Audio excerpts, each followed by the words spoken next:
em meu coração. E espero da melhor forma possível transmitir à igreja. Podem se assentar e, aproveitando o momento, vão abrir nas vossas Bíblias em Neemias, capítulo 1. Enquanto os irmãos procuram, quero agradecer a cada um aqui presente que se disponibilizaram um pouco do seu tempo para fazer aquilo que está descrito na Bíblia em Romanos 12, de fazer um sacrifício vivo em um culto racional ao nosso Deus. Agradeço a irmã Nalva, a nossa vó na fé, nosso vô Antônio na fé, a cada um da Casa de Recuperação Esperança, porque a cada dia que vocês aparecem aqui, vocês mostram que ainda há esperança naquele que confia no Senhor. Agradeço ao pastor, ao Júnior, já tem um tempo que a gente não se vê. Glória a Deus, Deus continue abençoando a sua vida. Irmã Carol, missionária Kelly, todos encontraram? Glória a Deus.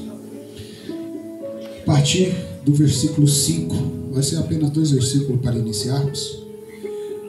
Versículo 5, a minha Bíblia pode estar com uma linguagem diferente, mas o significado é o mesmo. Neemias 1, a partir do versículo 5.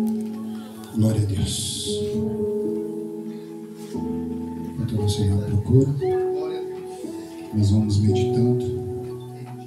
Glória a Deus. Diz assim a palavra do Senhor. E disse: Eu te busco, ó Senhor Deus do céu, o grande e terrível Deus, que guarda o pacto e a misericórdia por aqueles que o amam e observam os seus mandamentos. Que agora estejam atentos os teus ouvidos e os teus olhos abertos, para que possas ouvir a oração do teu servo, ao qual oro diante de ti agora, dia e noite, pelos filhos de Israel, os teus servos, e confesso os pecados dos filhos de Israel, os quais temos pecado contra ti, tanto eu como a casa do meu pai temos pecado. Temos agido muito corruptamente contra ti, e não temos guardado os mandamentos, nem os estatutos, nem os juízos que tu ordenaste ao teu servo Moisés. Somente até aqui. A palavra nos mostra, Neemias fez uma oração após ficar sabendo que Jerusalém estava devastada, estava destruída. E se acendeu uma chama tão forte dentro dele, ao ponto dele querer ir reconstruir o muro da cidade, do local onde ele foi criado. E ele sabiamente se apresentou ao rei, porque ele era o copeiro, e nós sabemos que quando nós trabalhamos para a majestade, nós não podemos nos apresentar triste, porque isso naquela época era passivo de morte. E o rei, percebendo isso, o questionou, ele explicou a situação, e o rei o liberou para que ele pudesse e reconstruir os muros de Jerusalém. Mas isso não foi da noite para o dia, porque a gente não pode colocar as coisas na cabeça e sair fazendo. Nós temos que nos preparar, como já foi dito aqui no início, orar para que Deus possa nos dar o aval celestial. Porque quando nós fazemos do nosso jeito, menos de 2 passos já dá errado. E a gente fica persistindo, batendo em cima daquilo que está errado. Mas quando nós oramos, que Deus nos responde, Ele nos dá autorização, autoridade e mantimento para que possamos executar aquela obra. E Neemias orou cerca de 120 dias para poder conseguir ter essa autorização. Assim como a gente pode ver a partir do versículo 11, que ele diz: Ah, Senhor, estejam, pois, atentos os teus ouvidos à oração do teu servo e a oração dos teus servos que desejam temer o teu nome e fazer prosperar hoje o teu servo, e dá-lhe graça perante este homem. Então eu, o copeiro do rei, ao qual ele obteve êxito. Ele não só obteve o êxito de poder ir a Jerusalém, como ele também obteve material para poder reconstruir o muro de Jerusalém, que estava totalmente destruída.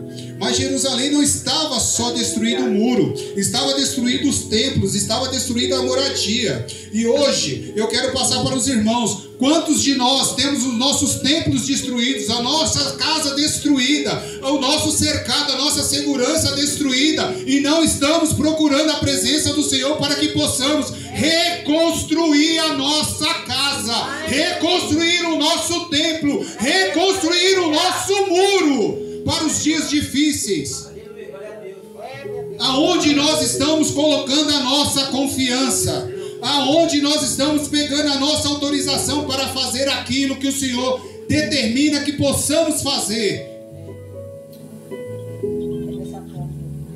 A quem nós estamos pedindo autorização para dar um passo? A partir do momento que nós acordamos, nós já temos um leão para matar, que é a preguiça. Depois vem o segundo, ganhar o pão de cada dia. Depois vem o terceiro, se manter na posição.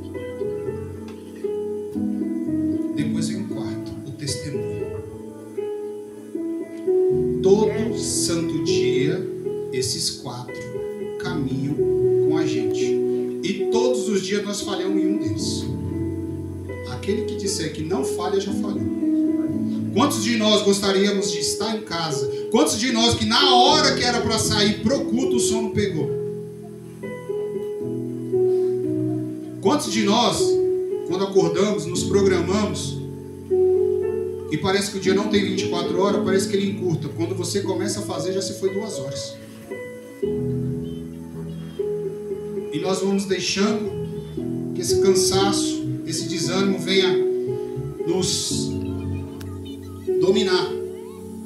E Neemias está nos mostrando que mesmo independente da dificuldade, nós temos que lutar contra isso para alcançar o nosso objetivo.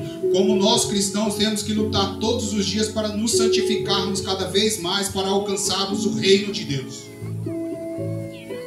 Porque a Bíblia nos ilustra o muro de Jerusalém. Mas esse muro de Jerusalém é o nosso muro, para que nós venhamos ser protegidos pelo Espírito Santo para podermos caminhar ao encontro de Cristo. Porque a tentação vem, as adversidades vêm, as lutas aparecem. E se nós não tivermos com o nosso templo reconstruído, nossa casa reconstruída, nosso muro fortificado, nós seremos vencidos. Porque o inimigo não vem contra nós vestido na característica que o mundo nos passou. Ele vem de forma sutil. Hoje um pequeno cansaço, amanhã a falta de tempo, depois uma fofoca, como foi lá no Éden. A primeira fofoca que teve lá no Éden, quando a serpente falou para Eva: o Senhor não quer que você coma da árvore do bem e do mal, para que vocês não sejam como ele. Por isso que ele não queria que você comesse. Essa foi a primeira fofoca. Foi lá atrás. Isso nos arremete aos dias de hoje. Assim como foi com Neemias, quando ele, no meio da construção, apareceu Sanbalá e Tobias para atrapalhar a obra. Queriam falar com ele, queriam tirar ele do direcionamento. E ele falou: estou numa grande obra e não posso parar. Não posso parar. Quando a gente tem um objetivo determinado por Deus, nós não paramos. Agora, quando nós começamos aquele objetivo sem autorização de Deus, no meio do caminho a gente para. Muitas das vezes a gente chega como Moisés, a ver a terra prometida, mas não entrar, porque o Senhor não autoriza. O Senhor prefere te levar do que te perder, porque a terra prometida é mostrada para todos, mas nem todos poderão chegar à terra prometida. E Neemias reconstruiu o muro, só que não dependeu só dele. Teve outros que o ajudaram: Zorobabel, Jesuá. Cada tribo construiu uma parte do muro. Cada um reconstruiu o seu pedaço, de acordo com aquilo que foi determinado por Deus através da vida de Neemias. Porque a obra em volta da cidade não depende apenas de uma pessoa, depende do trabalho de todos. Como foi dito aqui no começo, a oração não depende só do círculo de oração, depende de cada irmão, de cada irmã. O evangelismo não depende só dos missionários, dos evangelistas, depende de cada um dos irmãos, dos irmãos.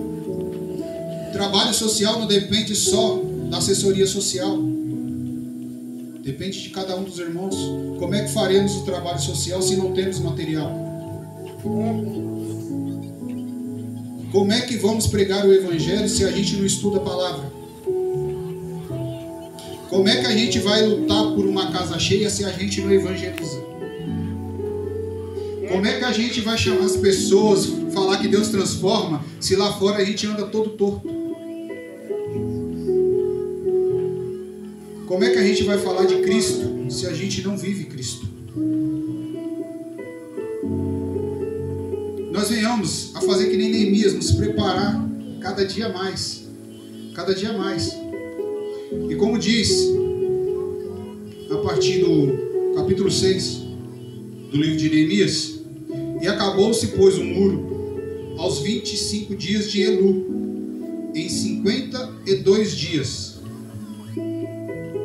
E no versículo 3: e enviou-lhes mensageiros a dizer: estou fazendo uma grande obra, como eu disse antigamente, ou um tempo atrás, de modo que não pararei a descer, porque cessaria esta obra enquanto eu deixasse e fosse ter convosco. Por quê? Se a gente parar para dar atenção para os outros, o projeto fica parado. E quantos de nós paramos os nossos projetos por causa de terceiros? Só que quando Cristo voltar, Ele não vai buscar terceiros, Ele vai buscar você. Ele vai requerer de você o seu trabalho. Ele vai requerer de você o projeto que Ele deixou na mão. Ele vai requerer de você o talento que Ele te deu e você não o desenvolveu. Como que eu desenvolvo? Colocando em prática. Eu não sei falar. O profeta Isaías disse isso, o Senhor colocou a palavra na boca dele. Eu não sei fazer, o Senhor te ensina. Ninguém nasceu sabendo. Quantos aqui nasceram sabendo andar? Quantos aqui nasceram sabendo falar? E hoje todos andam, grande maioria que pode. E os que não podem, Deus deu inteligência a alguém, entendimento, para que essa pessoa pudesse se locomover. E todos falam. E aqueles que não falam, conseguem se comunicar através de Libras. E o que nós estamos fazendo com as oportunidades que o Senhor está nos dando? Nós estamos aproveitando elas para lapidar aquilo que Deus deixou nas nossas mãos? Ou estamos enterrando e escondendo a nossa verdadeira identidade? Nós venhamos a colocar em prática tudo que o Senhor tem nos dado. E que venhamos permanecer firmes e fortes na presença do Senhor. Como diz o Salmo 125, a partir da estrofe 1 até a 4. Os que confiam no Senhor serão como um monte de Sião que não se abala, mas permanece para sempre. Como estão os montes à roda de Jerusalém, assim o Senhor está em volta do seu povo, desde agora e para sempre. Porque o cetro da impiedade não permanecerá sobre a sorte dos justos, para que o justo não estenda as suas mãos à iniquidade. Fazer o bem, Senhor, aos bons e aos que são retos de coração. Porque aquele que confia no Senhor, ele vai em frente, independente do que esteja acontecendo, independente da adversidade, independente da barreira, do obstáculo que apareça, ele permanece firme, ele permanece alinhado. Neemias chegou a ser acusado no meio da construção, mas ele permaneceu firme e o Senhor o honrou. Quando ele estava quase acabando, tinha algumas frestas na muralha. E Sanbalá arquitetou para que pudesse invadir, acabar com o povo de Jerusalém e derribar novamente os muros. Mas o Senhor deu estratégia a Neemias e eles trabalharam à noite. E quantas das vezes o Senhor nos desperta na madrugada para trabalhar em oração e a gente não dá ouvido. A gente luta para dormir e o Senhor te chamando para terminar aquela obra que você começou durante o dia. Só que nós não entendemos. Em vez de nós fazermos que nem o profeta Samuel, quando o Senhor chamava e ele ia ao profeta Eli, eis-me aqui. Até que Eli entendeu, passou para ele, olha, da próxima vez que te chamar, responda, eis-me aqui, Senhor. A gente faz o quê? Meu Deus, eu quero dormir. E não consigo. Vou tomar um chá, vou tomar um remédio. Mas não pensa em orar. E no dia que você resolver orar, o Senhor não te pega. No dia que você não está com sono, você não quer orar. No dia que você está com sono, você quer orar. Nós fazemos sempre o contrário. Dificilmente, quando as coisas começam a sair do lugar, a gente fala, Senhor, o que está acontecendo? Hoje, tivemos uma experiência sobre isso. Saímos de casa, precisávamos resolver umas coisas. Minha esposa, por que você está de cara feia? Eu falei, porque eu estou preocupado com o relógio. Ela não falou nada. Quando a gente estava voltando para casa, o que começou a aparecer? O resultado do relógio. Já estávamos fora do cronograma. Não satisfeito, o meu tempo já estava fora, o tempo do pastor ficou fora. Apareceu o imprevisto, tirou mais ainda o tempo do pastor, tirou mais ainda o tempo do diácono. Mas conseguimos chegar firmes e fortes para louvarmos ao Senhor, para cumprirmos o propósito de Romanos 12, de fazer um sacrifício vivo no culto racional a Deus. Porque quando você se propõe a algo, o Senhor te dá meios. Por mais que venham as adversidades, elas vão sendo resolvidas e o caminho vai sendo aberto. E você alcança o seu objetivo. Que nós venhamos a aprender com Neemias a restaurar o